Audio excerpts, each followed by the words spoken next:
नमस्कार दोस्तों, कैसे हैं आप लोग। आशा करता हूं आप सभी अच्छे होंगे। लाखों कैंडिडेट जिन्होंने आरआरबी टेक्नीशियन 2024 का एग्ज़ाम दिया है, अपने रिजल्ट का बेसब्री से इंतज़ार कर रहे हैं। लगभग 70 दिन से ज़्यादा का समय हो चुका है, रिजल्ट अभी तक पब्लिश नहीं किया गया है। इस वीडियो में हम लोग बात करेंगे कि टेक्नीशियन का रिजल्ट कब तक देखने को मिल सकता है, टेक्नीशियन का रिजल्ट कब आ रहा है।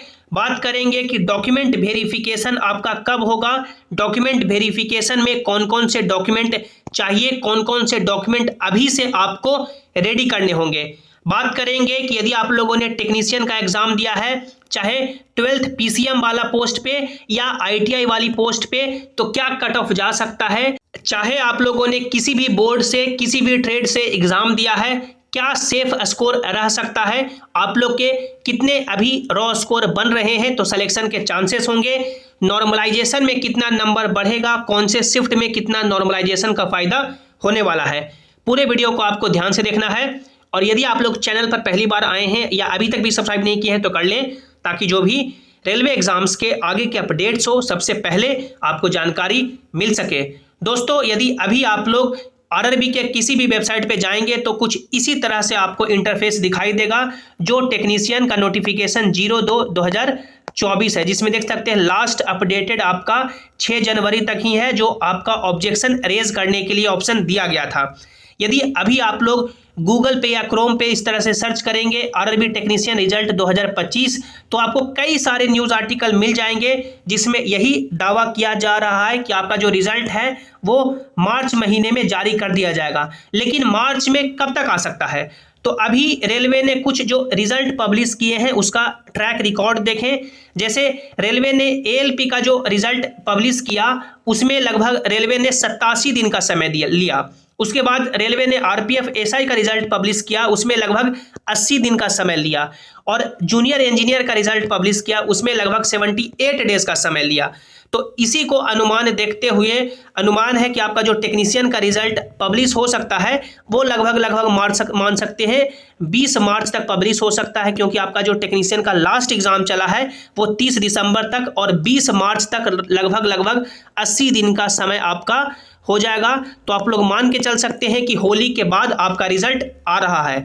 और डॉक्यूमेंट वेरिफिकेशन की बात करें कि यदि मार्च में आपका रिजल्ट आ जाता है तो डीवी यानी कि डॉक्यूमेंट वेरिफिकेशन अप्रैल के लास्ट में आपका कंडक्ट कराया जाएगा।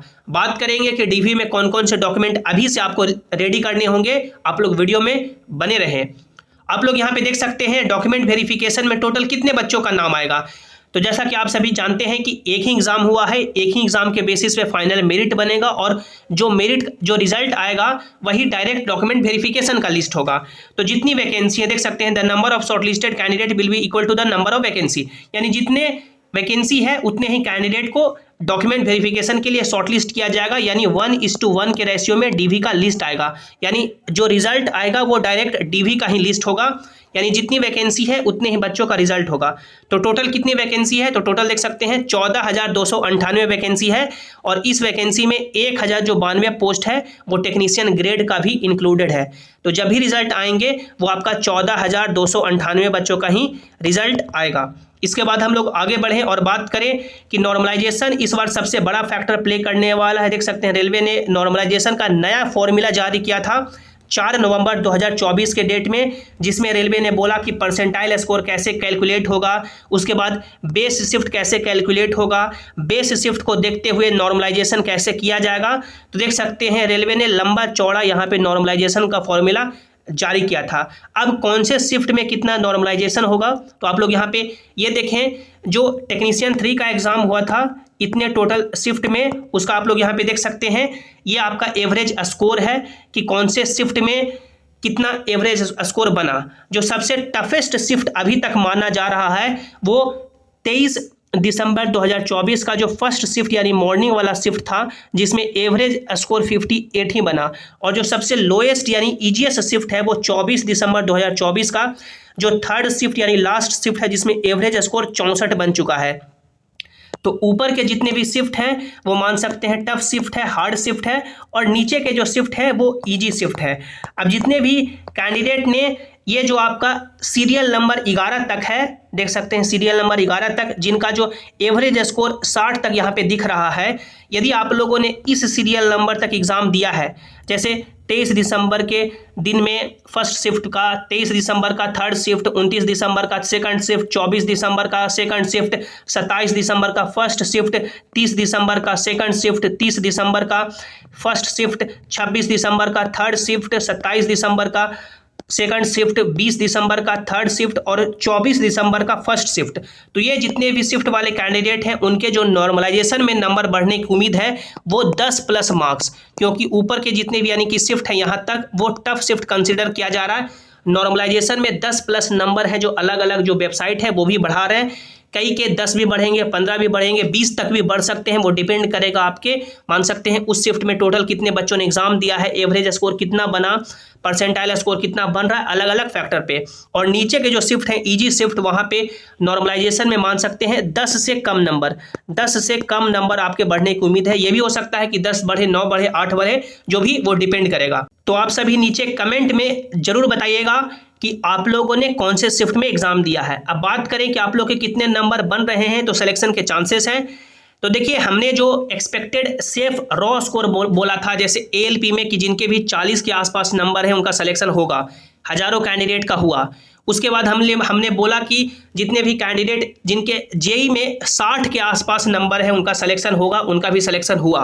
और टेक्नीशियन में ये जो सेफ स्कोर हम लोग बोल रहे हैं, इसमें भी जब रिजल्ट आएगा तो हजारों बच्चों का रिजल्ट होगा, बशर्ते कि नॉर्मलाइजेशन में उनके नंबर ठीक ठाक बढ़े, नॉर्मलाइजेशन में उनका मान सकते हैं भाग्य है जो साथ दे। यदि यूआर कैटेगरी से हैं, ये आपका जो सेफ स्कोर है वो टेक्नीशियन 3 आईटीआई से, यानी जितने भी आईटीआई के पोस्ट हैं उनके लिए। यूआर कैटेगरी से यदि आपके 75 नंबर बन रहे हैं तो सिलेक्शन के चांसेस हैं। ओबीसी 70, ईडब्ल्यूएस 65, एससी 62 और एसटी 60, ये आपका सेफ रॉ स्कोर है। इसके बाद टेक्नीशियन 3 यानी कि 12th पीसीएम पे बात करें और यूआर कैटेगरी से 80 नंबर, ओबीसी से 76 नंबर, ईडब्ल्यूएस से 70 नंबर, एससी कैटेगरी से 70 नंबर, एसटी कैटेगरी से 67 नंबर बन रहे हैं तो सिलेक्शन के पूरे चांसेस हैं। इसके बाद हम लोग आगे बढ़ें और बात करें डॉक्यूमेंट वेरिफिकेशन के रिगार्डिंग। तो डॉक्यूमेंट वेरिफिकेशन उम्मीद है कि आपका अप्रैल के लास्ट में शुरू होगा, जिसमें ये सभी डॉक्यूमेंट आपको अभी से तैयार रखने होंगे, जैसे क्लास 10 का मार्कशीट और क्लास 10 का पासिंग सर्टिफिकेट, आईटीआई का मार्कशीट और आईटीआई का पासिंग सर्टिफिकेट, 12th का मार्कशीट और 12th का पासिंग सर्टिफिकेट। अब ये जो ग्रेजुएशन पे जिन्होंने फॉर्म भरा है टेक्नीशियन ग्रेड 1 का, तो उनको ग्रेजुएशन का मार्कशीट और ग्रेजुएशन का पासिंग सर्टिफिकेट। और 5 नंबर सबसे इंपॉर्टेंट है community certificate in prescribed format, यानी एससी एसटी ओबीसी का जो फॉर्मेट रेलवे वाले फॉर्मेट दिया हुआ है, रेलवे के नोटिफिकेशन में जो फॉर्मेट दिया हुआ है उस फॉर्मेट में आपको डीवी के समय बनाना होगा, आधार कार्ड और फोटो। जैसे आप लोग यहाँ पे देख सकते हैं, बहुत सारे कैंडिडेट जब डॉक्यूमेंट वेरिफिकेशन पिछला हुआ था, जैसे ग्रुप डी का 2019 में, तो बहुत सारे कैंडिडेट को इस तरह से शोकोज नोटिस दे दिया गया, क्योंकि उन्होंने OBC NCL certificate competent authority से बना के नहीं सबमिट किया, या फॉर्म भरते समय जिस सर्टिफिकेट के माध्यम से फॉर्म भरे थे ओबीसी ईडब्ल्यूएस एससी एसटी वो वैलिड नहीं था, या सब कास्ट में कुछ स्पेलिंग गलती हो गया, या ईडब्ल्यूएस कुछ भी और एजुकेशनल क्वालिफिकेशन कुछ भी आपका गलत है, तो कई सारे कारण से शोकोज नोटिस में भी मिल सकते हैं। अब आप लोग यहाँ पे देखें, ये आपका आईटीआई का मार्कशीट है, यदि आप लोगों ने कॉलेज से नहीं लाया है तो जरूर ले आएँ। ये इस तरह का मार्कशीट होगा जिसमें फर्स्ट ईयर और सेकंड ईयर का आपका पूरा मार्क्स शो होता है, और ये इस तरह का कुछ पासिंग सर्टिफिकेट होता है, जैसे देख सकते हैं नेशनल ट्रेड सर्टिफिकेट, जिसमें ये बोला जाता है कि आप लोग आईटीआई किए हैं 2 साल का और आप लोग यहाँ पे पास हो चुके हैं। और उसके बाद ये जो आपका एनेक्सर 1 में एससी एसटी का दिया गया है, डॉक्यूमेंट वेरिफिकेशन का जब आपका रिजल्ट आ जाएगा, डॉक्यूमेंट वेरिफिकेशन में आपका नाम आ जाएगा, तो आप लोग इसे रेलवे फॉर्मेट जो दिया गया है इसे बनाएंगे एससी एसटी वाले कैंडिडेट। एनेक्सर 2 का जो फॉर्मेट है वो ओबीसी एनसीएल वाले कैंडिडेट बनाएंगे, और एनेक्सर 3 का जो फॉर्मेट है वो ईडब्ल्यूएस वाले कैंडिडेट बनाएंगे। ये कैसे बनेगा, तो यहाँ पे जो भी डिटेल मांगा गया है भरने के लिए आप लोग प्रिंट करवा के इसे भरेंगे, और इसके पीछे जिस सर्टिफिकेट के माध्यम से आप लोगों ने फॉर्म भरा है उस सर्टिफिकेट को प्रिंट करेंगे, प्रिंट यानी उसका एक फोटोकॉपी लगाएंगे और ब्लॉक में सबमिट करेंगे। जैसे डॉक्यूमेंट वेरिफिकेशन के समय मैंने ओबीसी एनसीएल फॉर्मेट इस तरह से रेलवे वाला फॉर्मेट एनेक्सर 2 में बनाया था। जैसे देख सकते हैं मैंने सारा डिटेल भरा और इसके पीछे यानी जिस सर्टिफिकेट के माध्यम से मैंने फॉर्म भरा था या जो भी वैलिड होगा वो आप लोग पीछे लगाएंगे और उसी के माध्यम से ये आपको यहाँ पर वेरीफाई कर देंगे, पहले ब्लॉक से, उसके बाद फिर एसडीओ लेवल तक जरूर करवा लें। तो ये पूरा प्रोसेस है। जो भी आपके मन में डाउट है, जो भी क्वेश्चन है, नीचे कमेंट में जरूर पूछें। वीडियो को लाइक करें, अपने दोस्तों के साथ शेयर करें और सभी इंपॉर्टेंट अपडेट और नोटिस पाने के लिए आप लोग इस टेलीग्राम जयसिंह क्लासेस से जरूर ज्वाइन हो जाएं, जिसका लिंक आपको नीचे डिस्क्रिप्शन में दे दिया गया है, या आप लोग टेलीग्राम पे जयसिंह क्लासेस सर्च करके भी जुड़ सकते हैं। धन्यवाद।